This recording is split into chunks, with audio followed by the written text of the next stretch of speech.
Dear friends in Christ, what if? What if we really believed God? What if we really believed God? Notice I didn't say, what if we really believed in God? I'm assuming you did that. We just did that just a second ago in the Apostles' Creed for the New Millennium. Said we believe in God. But what if we really believed in God? Not just confessed that we believed in God, but what if we really believed God? And really believed what He tells us? What if we really believed that God was the owner of all things? He says that in Psalm 24. Psalm 24, verse 1, he says, "The earth is the Lord's and everything in it, the world and all who live in it." The earth is the Lord's, everything. Everything on the little blue ball, as I like to call it. Everything on there is His. And I love it sometimes because we get this misunderstanding of what that really means in our lives. It's sometimes I think we're like the 2-year-old. Everybody's seen 2-year-olds play with toys, right? They'll be playing with a toy and somebody will come in and want to use the toy and a 2-year-old will sit there and grab it and go, "Mine!" Have you ever thought about how silly it is for a 2-year-old to say mine? Ever thought how silly it is sometimes when we sit there and say mine in here? We sit here and saying the earth is the Lord's and everything in it. We understand here. What if we really believed that the Lord is creator and sustainer and protector and provider of all things? The creator, protector, sustainer, and provider of all things. And that if we belong to Him, not only everything on this planet, all this stuff that's on this world, but what if we understood that we as well belong to Him? And as our second point, what if we really believed that He owns us? What if we really believed that He owns us? Because Isaiah chapter 43, listen to what Isaiah says. "But now, O Jacob, listen to the Lord who created you. O Israel, the one who formed you, says, do not be afraid, for I have ransomed you. I have called you by name." This is the words of God. "You are mine." God calls each of us His. He has a claim on each one of us and says, "You are mine." Through the death and resurrection of Jesus Christ, by the blood that was shed on a cross, by the life that burst forth from the empty tomb, by the life that pours out in baptism, by the life and the love that God pours out in communion we're going to celebrate in a minute. God has a claim on you. You're not your own. You were bought at a price. God owns you. God not only owns this stuff of the world, here's the stuff of this world that we walk on and wear and houses that we live in, but it's our very lives itself belong to God. The earth is the Lord's and everything in it. What if we really believed? I want to get you thinking for a second here, okay? Hypothetical story. I know this guy. This guy's got Bill Gates kind of money, all right? And he sits there and he comes up to each one of you and he says, "I'm going to give you $10 million, each of you. But here's some provisions, right? Number one, you need to understand the money's still mine. Number two, you can't keep any of it. And number three, you got to give it all away to worthy causes." Now, I don't know about you. That would be like a dream, wouldn't it? The opportunity to give away money that doesn't belong to you. Stuff that for worthy causes, to things that people deserve it, to help people in life, however it is, just to be able to give the stuff away. Guess what? if we really believed God is the owner of all things and God owns us, then we'd understand what Harry Wynn says. And he says, there's no such thing as Christian giving, for we cannot give what does not belong to us. We cannot give what does not belong to us. One of the things, at least I say, when we do the offering, right? It says, it's returning to God what is His.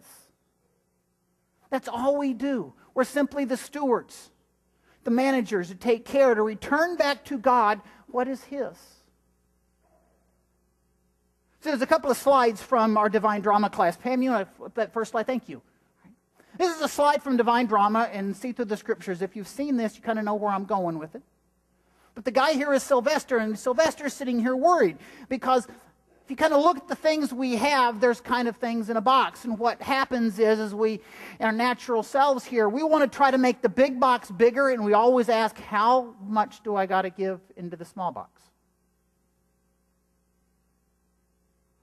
We try to make the big box bigger, and we're asking, how much do I have to give into the small box? But we really understand, we really believe that God is the owner of all things. It becomes this. Thank you. We're still trying to make the big box bigger. We still try to make the big box bigger, and we try to add, and we're continually asking, how much do I have to put in the small box? Or how little do I have to put in the small box? When God is the owner, when we really believe that God is the owner of all things. When we really believe that God owns us.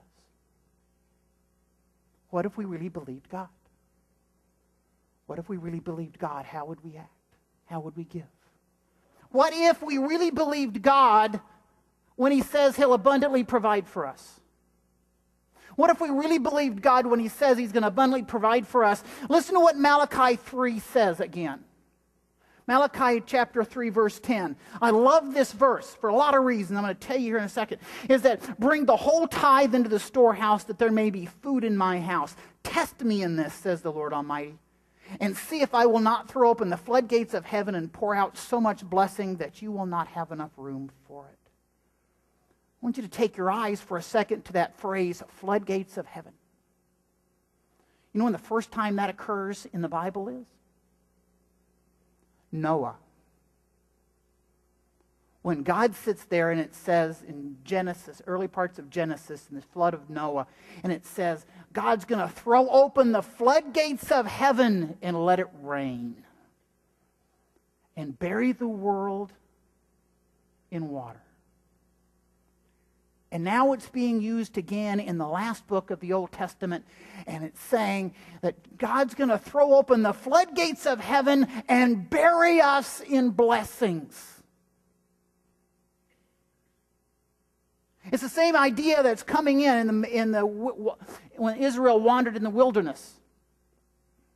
You know the story of the manna. Every morning God provided manna just enough for everybody. There's a story in Numbers is going through, and the people were complaining that they didn't have any meat. All they were eating was this manna every day, 3 times a day, all the time.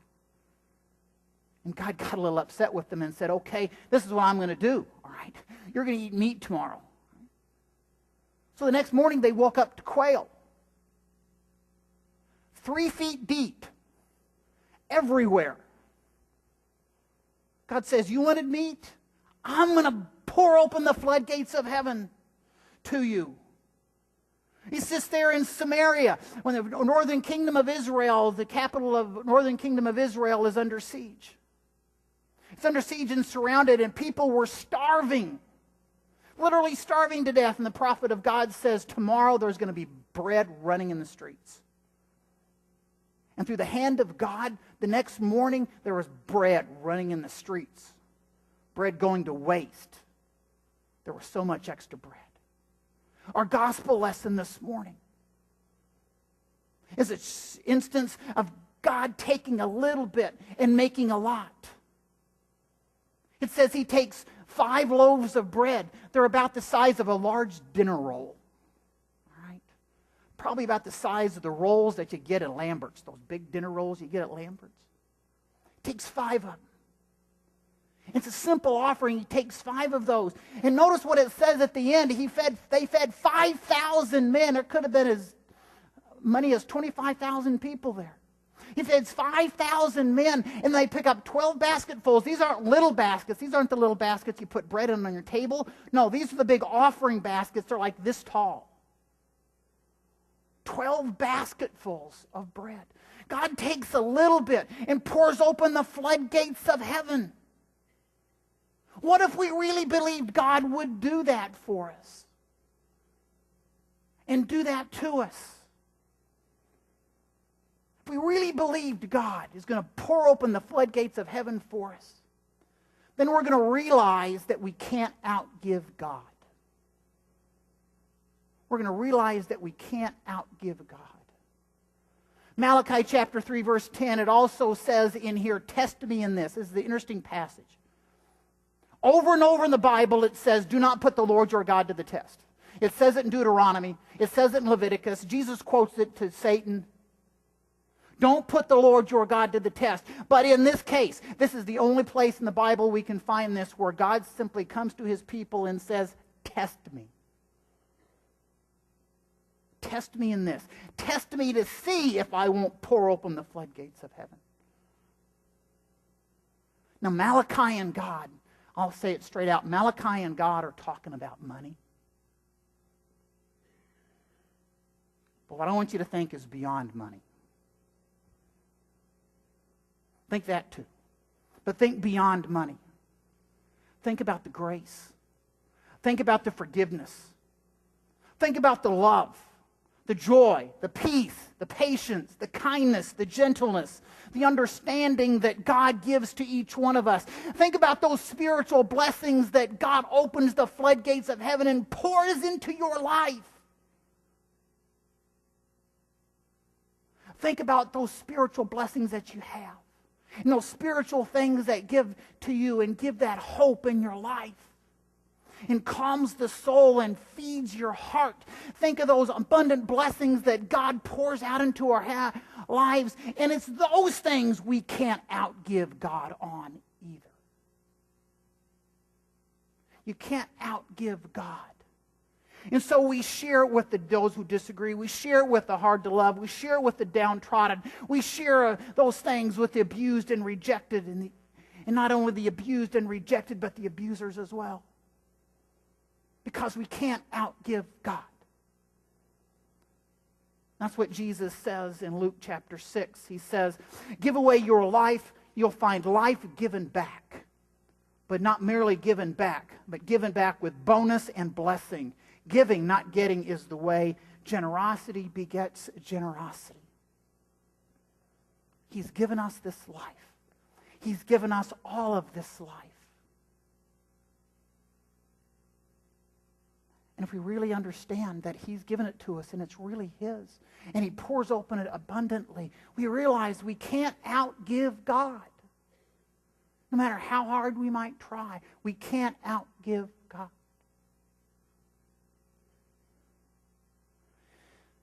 I want to tell you a story for a second. A story about my life. I don't normally like to, try not to use myself too much, but I want to tell you a story about my life a little bit. Early in my life, I must make a confession. Early in my life, I was what I call a leftover giver. Not only in money, but of those spiritual blessings as well. I was a leftover giver. I gave what was left over. Gave to God what was left over. And if there was none left over, I didn't feel guilty at all. If there was a little bit left over, I gave a little bit and didn't feel guilty at all. And if there was a lot left over, I gave a little bit and didn't think anything about it. And that was true at the time when I was working for Conoco before I went to seminary, and actually, admittedly, through the time I was in seminary as well.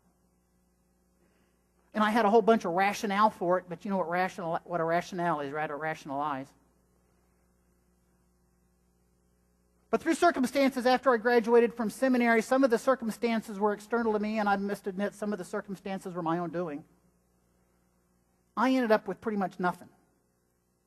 I ended up on some hard times. You know, it's hard to find a job when you've spent 5 years of your life to study to be in the ministry, but you don't have a ministry job. It's kind of hard to make ends meet sometimes. And I was really struggling not only with life, but struggling financially as well. And in the midst of that struggle, I came to my first realization. My first realization was how much God had blessed me. How much God had blessed me. And when I say that, you must understand, when I say how much God had blessed me, it wasn't with money at that time in life. How much God had blessed me. And that God had seemingly poured open the floodgates of heaven to me and into my life. That's the first thing I realized. The second thing I realized was a line that a pastor that I got connected with had shared with me. And it was that line I used with you just a minute ago. It said, "You can't outgive God." And he'd say, yeah, it includes money. But it includes those other things as well. You can't outgive God. So I sat there, and remember, in the midst of this, I was barely scraping by, and I sat there and I wrote down, literally on a piece of paper, I wrote down, I'm going to give this much. And it was one of those gulp moments in my life. I said, I'm going to give this much. And I'm going to increase it as often as I can. At least every year, but as often as I can. I'm going to increase that number. And I've tried to do that every year. Increase that number every year in life. Because it's flowing out of what God's given me, the blessings that God has given me. Now, I don't know how many of you use or e-tithing or e-giving at church. I'm not in the loop on that information. Don't need to be in the loop on that information. If it works for you, great. I'm not going to speak about e-tithing or e-giving or deductions because I have it on other things in my life that are automatically taken out of my account. But for me in life, not this. Because you see the way our family works, I don't get to put our offering envelope in the plate. Betty does that. But I get to write the check. I get the joy of writing the check. I get the joy of giving back to God what He's loaned to me. I get the joy of returning to Him what is His. I get the joy of ever so infinitesimally small returning back from those floodgates that He poured open.